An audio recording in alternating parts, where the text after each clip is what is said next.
fâcheuse nouvelle pour un cœur amoureux. Dures extrémités où je me vois réduit. Tu viens, Sylvestre, d'apprendre au port que mon père revient. Oui, qu'il arrive ce matin même. Ce matin même. Et qu'il revient dans la résolution de me marier. Oui, avec une fille du Seigneur Géronte. Du Seigneur Géronte. Et que cette fille est mandée de Tarente ici pour cela. Oui. Et tu tiens ces nouvelles de mon oncle, de votre oncle, à qui mon père les a mandées par une lettre. Par une lettre. Et cet oncle, dis-tu, c'est toutes nos affaires.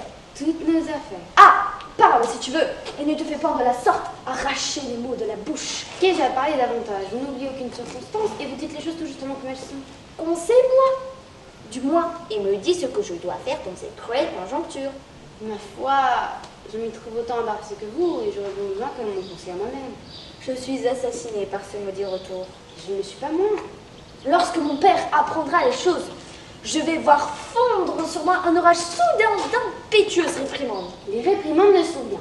Et plus de celles que j'en fusse, quitte à ce prix, mais j'ai bien la mine pour moi de payer plus cher à vos folies. Et je vois se former de loin un nuage de coups de bâton qui crèvera sur mes épaules. Ô ciel, par où sortir de l'embarras où je me trouve? C'est à quoi vous deviez songer avant de vous y jeter. Ah, tu me fais mourir par tes leçons hors de saison. Vous me faites bien vous mourir par vos actions étourdies. Que dois-je faire? Quelle résolution prendre? À quel remède recourir? Que voulez-vous qu'il fit? Il voit une jeune personne qui lui veut du bien, car elle tient ça de vous, détourner toutes les femmes.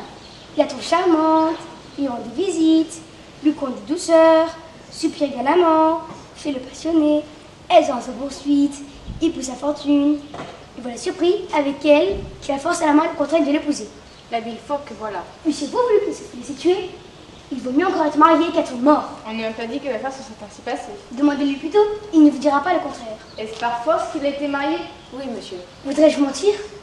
Il devait donc tout aussitôt protester la violence chez un notaire. C'est ce qu'il n'a pas voulu faire. Cela m'aurait donné plus de facilité à rompre ce mariage. Rompre ce mariage?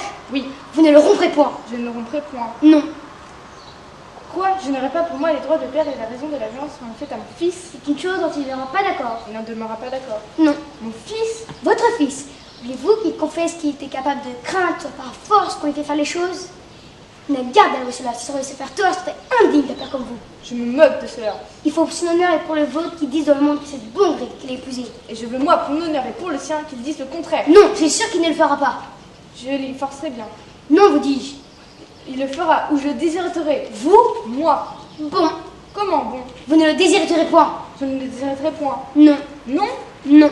Ouais, voici qui est plaisant. Je ne déshériterai point mon fils. Non, vous dis-je. Qui l'empêchera? Vous-même. Moi? Oui, vous n'avez pas ce cœur-là. Je l'aurai. Vous vous moquez. Je ne me moque point. La tendresse paternelle fera son office. Elle n'y fera rien. Oui, oui. Je vous dis que cela sera. Bagatelle! Il ne faut point dire bagatelle. Mon Dieu, je vous connais, vous êtes bon naturellement. Je ne suis point bon et je suis méchant quand je le veux. Finissons ce discours qui m'échauffe la vie. Va-t'en, Pandar, va-t'en me chercher mon fripon tandis que j'ai rejoint le Seigneur Jérôme pour lui contrer ma disgrâce. Monsieur, si je puis être utile en quelque chose, vous n'avez qu'à me commander. Je vous remercie. Ah, pourquoi faut-il qu'il soit fils unique et que n'ai-je à cette heure la fille dont le ciel m'a ôté pour en faire mon héritière? Me trahir de cette manière, un coquin qui doit par sans raison être le premier à cacher les choses que je lui confie et le premier à aller les dire à mon père. Ah, je jure le ciel que cette trahison ne demeurera pas impunie. Mon cher Scapin, que dois-je point à tes soins, que tu es un homme admirable, et que le ciel m'est favorable de ton regard au secours. Ah ah, vous voilà, je suis ravie de vous trouver, monsieur le coquin. Monsieur, votre serviteur, c'est trop d'honneur que vous nous faites. Vous faites le méchant plaisant. Ah, je vous apprendrai. Monsieur! Ah, Léon, non, ne me retenez point, je vous prie. Eh, monsieur! De grâce, Laissez-moi contenter mon ressentiment. au nom de l'amitié, Léandre, ne me maltraitez point. Monsieur, que vous ai-je fait? Ce que tu m'as fait, traître. Eh, doucement. Non, Tab, je veux qu'il me confesse lui-même tout à l'heure la perfidie qu'il m'a faite. Oui, coquin, je sais le trait que tu m'as joué. On vient de me l'apprendre. Et tu ne croyais pas peut-être que l'on me dû révéler ce secret. Mais je veux en avoir la confession de ta propre bouche, où je te passerai mon épée à travers le corps. Ah, monsieur, auriez-vous bien ce cœur-là? Parle donc. Que vous ai-je fait? Ce que tu m'as fait. Et ta conscience ne dit que trop ce que c'est. Je vous assure, je l'ignore. Tu l'ignores, Léon. Eh bien, bien, monsieur, puisque vous le voulez, je vous confesse que j'ai bu avec mes amis ce petit carton de vin d'Espagne dont on vous fit le présent il y a quelques jours, et que c'est moi qui fis une fente au tonneau et répandis l'eau autour pour faire croire que le vin s'était échappé.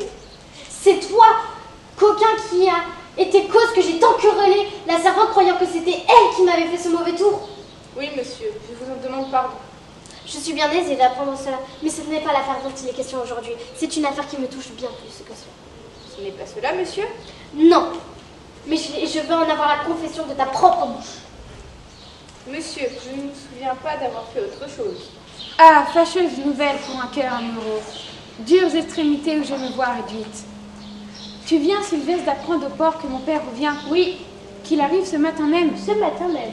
Et qu'il revient dans la résolution de me marier. Oui, Avec une fille du seigneur Géronte. du Seigneur Géronte. Et cette fille est mandée de Tarente ici pour cela. Oui, Et tu tiens ces nouvelles de mon oncle, de votre à qui mon père les a mandées par une lettre. par une lettre. Et cet oncle dit, tu sais toutes nos affaires. Toutes nos affaires. Ah, parle si tu veux, ne te fais point de la sorte arracher les mots de la bouche. Qu'ai-je à parler davantage? Vous n'oubliez aucune circonstance et vous dites les choses tout justement comme elles sont. Conseille-moi du moins, et me dis ce que je dois faire de cette cruelle conjoncture. Ma foi, je m'y trouve autant embarrassée que vous et j'aurais bon besoin que l'on me conseille à moi-même. Je suis assassinée par ce maudit retour. Je ne le suis pas moi. Quand mon père apprendra les choses, je vais voir fondre sur moi un orage soudain d'impétueuses réprimandes.